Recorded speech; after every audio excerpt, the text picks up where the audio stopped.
ఇవాళ రోజున ఇక్కడికి రావడం జరిగింది. ఈ దీప ప్రజ్వలన అనేది ఇప్పుడు జరగబోతూ ఉన్నది. ఆ తర్వాత కూడా ఇవాళ నుంచి ప్రారంభమై రేపటి నుంచి కూడా ఇంకా చాలా రోజుల పాటు ఈ కార్యక్రమం అనేది జరగబోతూ ఉన్నది. ఈ సందర్భంలో నరేంద్ర చౌదరి గారికి ఆ దంపతులకు కూడా మా యొక్క ఆశీర్వాదాలని తెలియజేస్తూ ఉన్నాం.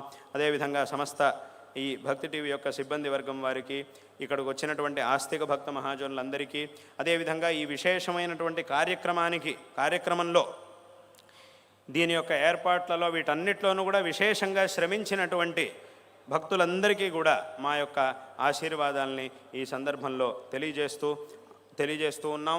అందరికీ కూడా సకల శ్రేయస్సులు లభించుగాక. అదేవిధంగా ఈ ధార్మిక జాగరణ అనేది ఏదైతే ఉందో అది ఈ ఛానల్ ద్వారా జరుగుతూ ఉన్నటువంటి కార్యక్రమాలు ఉండొచ్చు, అథవా ఇంకా రకరకాల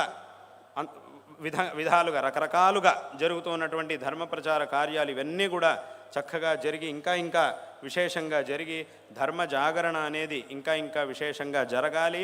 అందరూ కూడా ఇంకా విశేషంగా ధర్మం యొక్క గొప్పతనాన్ని తెలుసుకొని శ్రేయవంతులు కావాలి అని కూడా ఈ సందర్భంలో ఆశీర్వాదాలు తెలియజేస్తూ, అందరికీ మరొక మారు ఆశీర్వాదాలను తెలియజేస్తూ ఈ మాటల్ని ఇక్కడికి ముగిస్తూ ఉన్నాం.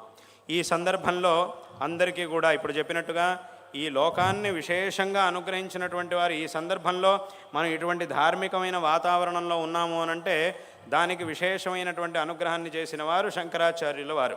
శంకరాచార్యుల వారు ఎవరు అనంటే స్వయంగా ఆ శంకరుడి యొక్క అవతారం. ఆ శంకరుడే శంకరాచార్యుల వారుగా అవతరించి ఈ ధర్మాన్ని ఉద్ధరించాడు.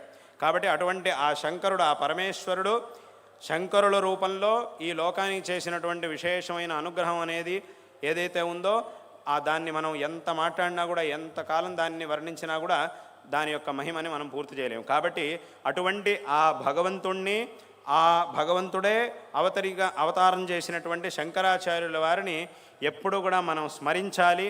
అందుకోసం ఈ సందర్భంలో ఇక్కడికి వచ్చినటువంటి జనాలందరికీ కూడా ఆ నామ మంత్రాన్ని ఈ సందర్భంలో ఉపదేశించాలి అని సంకల్పం చేశాం. కాబట్టి అందరూ కూడా ఈ సందర్భంలో చేతులు జోడించి, నేను 3 సార్లు చెప్తాను, అందరూ కూడా 3 సార్లు దాన్ని చెప్పాలి అనేటటువంటి విషయాన్ని కూడా ఈ సందర్భంలో చెబుతూ అందరూ కూడా చక్కగా చేతులు జోడించి స్పష్టంగా చెప్పండి. నమఃశంకరాయ నమఃశంకరాయ నమఃశంకరాయ నమఃశంకరాయ నమఃశంకరాయ. అందరూ కూడా ఈ నమఃశంకరాయ అనేటటువంటి ఈ మంత్రాన్ని ప్రతిరోజు తప్పకుండా 108 సార్లు జపించి ఆ తర్వాత మీ పనులు ఏవైతే ఉంటాయో ఆ పనులకు వెళ్ళండి.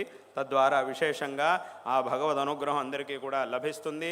అందుకే శంకరాచార్యుల వారిని శంకర అనేటటువంటి పేరుకే అర్థం ఏమిటి అనంటే, శం అంటే అందరి యొక్క శ్రేయస్సు, దాన్ని శం కరోతి ఇది శంకర అంటే ఏమిటి, అందరికీ కూడా శ్రేయస్సుని కలిగించేటటువంటి వారు అని ఆ పేరు యొక్క అర్థం. ఆ పేరుకున్నటువంటి అర్థమే ఇది.